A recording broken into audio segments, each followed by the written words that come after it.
Sylhet board 2015 সালে প্রথমে আমাদের এই নম্বরে যে প্রশ্নটা এসেছিল সেটা দেখো অনেকটা এরকম ছিল। Jerry was a small boy who lived in the orphanage. আমাদেরকে এটা সিম্পল সেন্টেন্স করতে বলেছে। দেখো এটা আছে হচ্ছে কমপ্লেক্স সেন্টেন্স। তো এটা কমপ্লেক্স সেন্টেন্স আছে, আরেকটা জিনিস খেয়াল করো। দেখো এই কমপ্লেক্স সেন্টেন্সের মাঝখানে একটা টু রয়েছে, হ্যাঁ, এটাকে বলে রিলেটিভ প্রোনাউন। এটা হচ্ছে একটা রিলেটিভ প্রোনাউন যুক্ত কমপ্লেক্স সেন্টেন্স। যে কোনো রিলেটিভ প্রোনাউন যুক্ত কমপ্লেক্স সেন্টেন্সকে তুমি যদি সিম্পল করতে চাও তুমি কি করবা? তুমি একবারে সেন্টেন্সের শুরু থেকে রিলেটিভ প্রোনাউন পর্যন্ত দেখে দেখে লিখে দিবা। এ পর্যন্ত লিখে দিলে আমি কি পাবো এখানে? দেখো আমি এখানে পাচ্ছি, দেখো জেরি ওয়াজ এ স্মল বয়, এটা পেলাম। তারপরে আমার যেখানে রিলেটিভ প্রোনাউনটা থাকবে এই রিলেটিভ প্রোনাউনটাকে বাদ দিয়ে দিব। বাদ দিয়ে রিলেটিভ প্রোনাউনের পরে আমার যে ভার্ব থাকবে ওই ভার্বের সাথে আইএনজি যোগ করব। তো ভার্বের সাথে আইএনজি যোগ করতে হলে ভার্বের বেস ফর্মের সাথে করতে হয়। দেখো লিভ হচ্ছে বেস ফর্ম আর লিফট হচ্ছে পাস্ট ফর্ম। লিভের সাথে যদি তুমি আইএনজি যোগ করো তখন হয় কি লিভিং, এইটা থাকবে না, এটা উঠে যাবে। তারপরে দেখো কি ছিল? In the orphanage. তাহলে দেখো আমার এটা কি হয়ে গেল? সিম্পল হয়ে গেল। রিলেটিভ প্রোনাউন ছিল, রিলেটিভ প্রোনাউন যদি কোনো কমপ্লেক্স সেন্টেন্সের মধ্যে থাকে সেটাকে সিম্পল করতে হইলে সেন্টেন্স শুরু থেকে রিলেটিভ পর্যন্ত দেখে দেখে লিখে দিব। তারপর রিলেটিভ প্রোনাউনটাকে বাদ দিয়ে দিব। তারপরে যে ভার্ব থাকবে ভার্বের সাথে আইএনজি যোগ করে দিব। তারপর আমার হচ্ছে গিয়ে যে এরপরে বাকি অংশ যা ছিল সব আমি দেখে দেখে লিখে দিব। তারপর নেক্সট ওয়ান দেখো আমার বি নম্বরে যে প্রশ্নটা এসেছিল, দেখো যে he was the strongest of all the boys.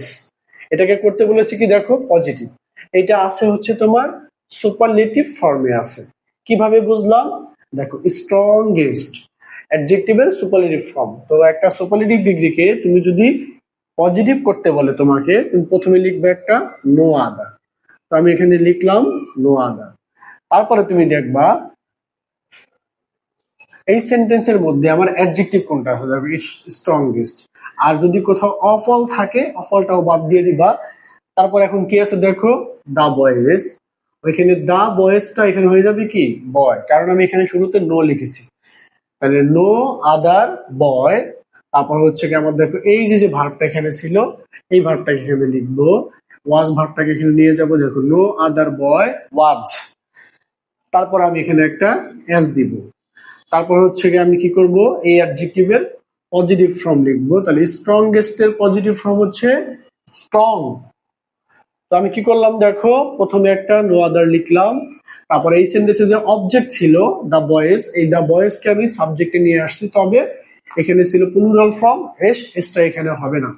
তারপরে এখানে যে ভার্বটা ছিল ভার্বটা এটার পরে চলে গিয়েছে। তারপরে তুমি একটা এস দিবা। তারপরে আমার হচ্ছে সুপারলেটিভ ফর্মের যে অ্যাডজেক্টিভের যে সুপারলেটিভ ফর্মটা ছিল ওইটার পজিটিভ ফর্ম লিখে দিলাম। তারপর আমি কি করব? আমি আর একটা এস দিব এখানে। তারপরে তুমি দেখবা এই সেন্টেন্সে সাবজেক্টে কে ছিল? হি, এটাকে এখানে লিখে দিবা।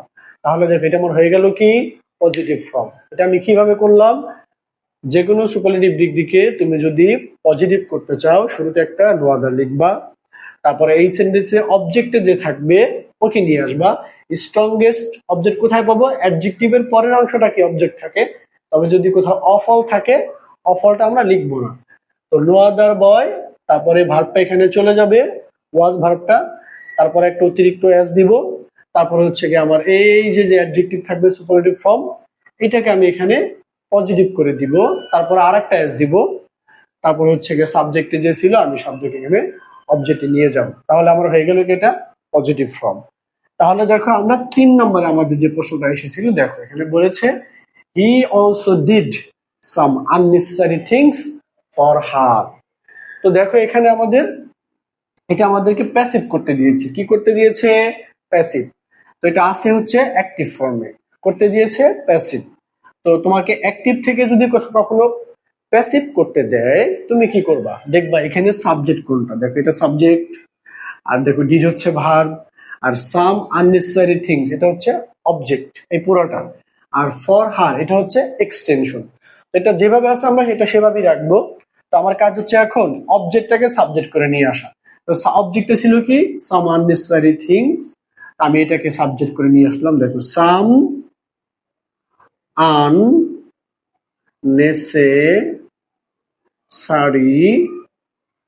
থিংস, আমি অবজেক্টকে সাবজেক্ট করলাম। তারপরে আমার হচ্ছে কি এখন এইখানে যে ভার্ব থাকবে এই ভার্বের টেন্স অনুযায়ী এখানে একটা বি ভার্ব দিতে হবে। তো দেখো এখানে ডিড আছে পাস্ট টেন্স, তাহলে এখানে বসবে কি ওয়াজ অথবা ওয়ার। কিন্তু আমি এখানে কোনটা দিব, দেখো আমার সাবজেক্ট এখানে কি লেখা আছে আননেসেসারি থিংস, তাহলে সাবজেক্টের সাথে কি নাউনের সাথে এস আছে, তার প্লুরাল ফর্ম। তাহলে যেহেতু সাবজেক্টটা প্লুরাল ফর্ম সেহেতু এখানে কি বসবে ওয়ার বসবে, লিখেছি। তারপরে দেখো এই যে একটা অলসো দেখো আছে এখানে, অলসো হচ্ছে কি অ্যাডভার্ব। এই অলসোটা প্রিন্সিপাল ভার্ব আর অক্সিলারি ভার্বের মাঝামাঝিতে বসাতে হয়, এই জন্য ডিডটাকে ডান করে দেওয়ার আগে অক্সিলারিটা লিখে দিতে হবে। দেখো এটার জন্য আবার একটু বুঝিয়ে দেই, যে প্রথমে আমি অবজেক্টটাকে সাবজেক্ট করলাম, তারপর আমি টেন্স অনুযায়ী একটা বি ভার্ব লিখলাম, তারপরে কি আমার ভার্বের থার্ড ফর্ম বসানোর কথা, এটা বসালাম। কিন্তু দেখো এই ভার্বের আগে একটা অলসো রয়ে গেছে এখানে, অলসো হচ্ছে কি একটা অ্যাডভার্ব। এই দেখো এইটা হচ্ছে একটা বি ভার্ব, আর কি একটা বি ভার্ব, আর ডান হচ্ছে এখানে একটা প্রিন্সিপাল ভার্ব। কি ভার্ব প্রিন্সিপাল ভার্ব। এই যে অলসো এটা একটা অ্যাডভার্ব, যদি কোনো জায়গায় অ্যাডভার্ব থাকে বসাতে হয়, ওই সেন্টেন্সে যদি আমার বি ভার্ব থাকে আর যদি প্রিন্সিপাল ভার্ব থাকে, তাহলে এই অ্যাডভার্বটাকে সব সময় এই যে তোমার যে প্রিন্সিপাল ভার্ব আর অক্সিলারি ভার্বের মাঝামাঝিতে বসাতে হয়। এই জন্য এটা হয়েছে সাম আননেসেসারি থিংস আর অলসো ডান। তারপর আমার কি বসার কথা বাই দিয়া, সাবজেক্ট যে ছিল সে। তবে এই বাই যুক্ত অংশটাকে আমি এটাকে যখন লিখবো, এখানে দেখো বাই হিম, এটা যখন লিখবো, কিন্তু যদি কোনো একটা অংশ অতিরিক্ত থেকে যায় এক্সটেনশনটাকে আগে লিখে তারপর আমি বাই দিয়ে সাবজেক্ট অবজেক্ট করে দিব। তাহলে তাহলে আমার কি করতে হবে, এইখানে দেখো ফর হার, এটা আগে লিখতে হবে, তারপরে তুমি লিখবে কি বাই, এখানে সাবজেক্টে কি ছিল হি, এটা হয়ে যাবে এখানে হিম। তো দেখো আমার এই তিনটা কোশ্চেন সলভ করা হয়ে গেল। তো আমরা এখন ডি আর ই নাম্বারটা সলভ, আমরা এখন ডি নাম্বার প্রশ্নটা দেখবো। দেখো যে his mother visited at the orphanage in autumn, তার মা অরফানেজটা বা এতিমখানা ভ্রমণ করেছিল অটাম শরৎকাল, ইন অটাম শরৎকাল।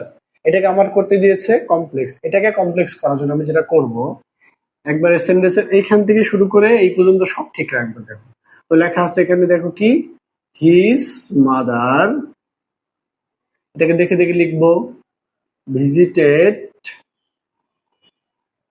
at the orphanage, এটাকে এই পর্যন্ত দেখে দেখে লিখবো। লেখার পরে দেখো লেখা আছে ইন অটাম, দেখো লেখা আছে এখানে ইন, আর দেখো লেখা আছে অটাম, এটাকে একটা ঋতুর নাম। যদি এরকম লেখা থাকে ইন দিয়া কোন ঋতুর নাম বা কোনো মাসের নাম বা কোনো বছরের নাম, তখন কি করবো আমরা এই ইনটাকে বাদ দিয়ে লিখবো when it is। এখন আমি কি ইজ লিখবো নাকি ওয়াজ লিখবো, দেখো এখানে এই ভার্বটা কি দেওয়া আছে এখানে, দেখো তো পাস্ট টেন্সে ভিজিটেড, তাহলে এইখানে আমি প্রেজেন্ট টেন্স দিব, এখানে লিখবো ওয়াজ, when it was। তারপরে দেখো ওই যে ঋতুর নাম যেটা ছিল ওই ঋতুর নাম ওইখানে দেখে দেখে আমরা লিখে দিব এখানে এখন। হ্যাঁ, তো ওইখানে যেটা ছিল আমরা ওইটা লিখে দিব অটাম। যদি এখানে অটাম না থেকে স্প্রিং থাকতো কি লিখতাম when it was spring।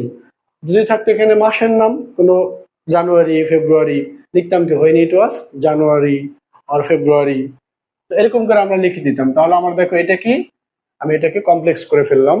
এখন যদি আমার এই নাম্বারটা দেখি, দেখো শেষেরটা কি লেখা আছে, দেখো ওয়ান মর্নিং, একদিন সকালে, দ্য রাইটার ওয়াজ অ্যাওকেন, রাইটারকে জাগানো হলো বা লেখিকাকে জাগানো হলো বাই দ্য সাউন্ড, শব্দের দ্বারা, অফ স্টেপিং, ট্যাপ করা মানে শব্দ করা দরজায়, আবার নক করা অন দ্য ডোর, দরজায় নক করা শব্দের দ্বারা লেখিকাকে জাগানো হলো। তাহলে আমার এটা দেখো এটা দেওয়া আছে প্যাসিভ ভয়েস, করতে বলেছে কি অ্যাক্টিভ ভয়েস। তো তুমি যখন প্যাসিভ থেকে তুমি যখন অ্যাক্টিভ ভয়েসে নিয়ে আসবা তখন তুমি কি করবা, এই সেন্টেন্সের সাবজেক্ট কোনটা, দেখো রাইটার সাবজেক্ট আর ওয়াজ অ্যাওকেন এটা হচ্ছে ভার্ব।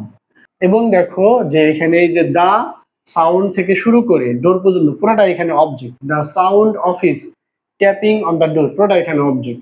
তাহলে আমাকে কি করতে হবে, তুমি যখন প্যাসিভ থেকে অ্যাক্টিভ ভয়েসে নিয়ে আসবা, তোমাকে যেটা করতে হবে, প্রথমে অবজেক্টকে সাবজেক্ট করতে হবে। তবে অবজেক্টকে সাবজেক্ট করার আগে খেয়াল রাখবা, যদি কোনো অতিরিক্ত অংশ থাকে, দেখো ওয়ান মর্নিং, এটা হচ্ছে একটা এক্সটেনশন বা এটাকে বলে অ্যাডভার্বিয়াল ফ্রেজ, একদিন সকালে।